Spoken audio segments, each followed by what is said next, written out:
have taken a bold step towards embracing digital finance with the passage of the Investment and Security Act 2025, marking a major policy shift in its stance on the cryptocurrency. After years of maintaining a tough regulatory posture, the new law officially recognizes virtual digital assets, signaling the government's intent to bring order and oversight to the fast evolving sector.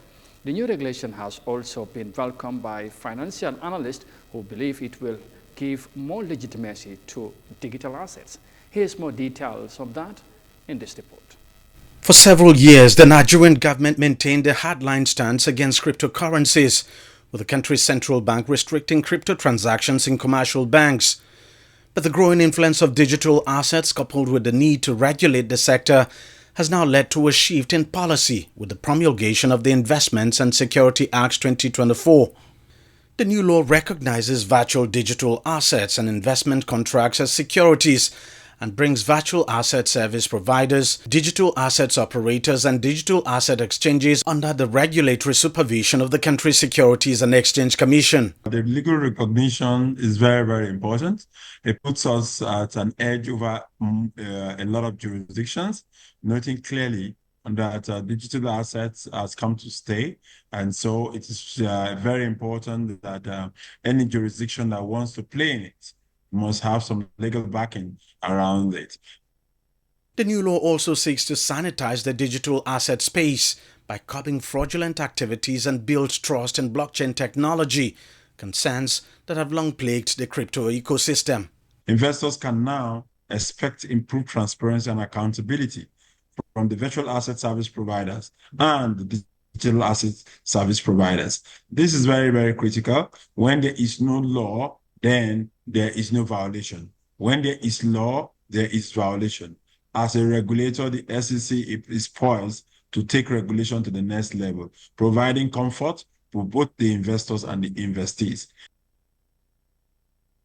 Crypto enthusiasts and financial analysts welcome the new law, saying the recognition will give more legitimacy to digital assets. In the past, they've been approved, disapproved, banned from the banks.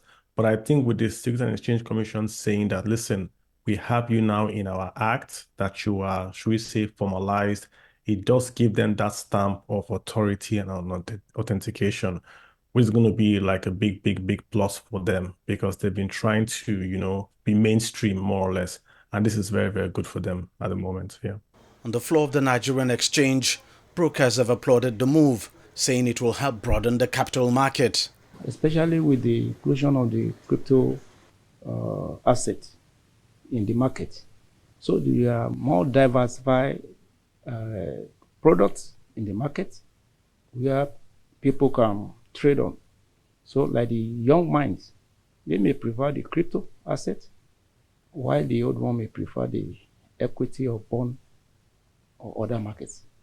But all are inclusive and they are welcome together in the capital market, and it will enlarge the base of the investor we have currently.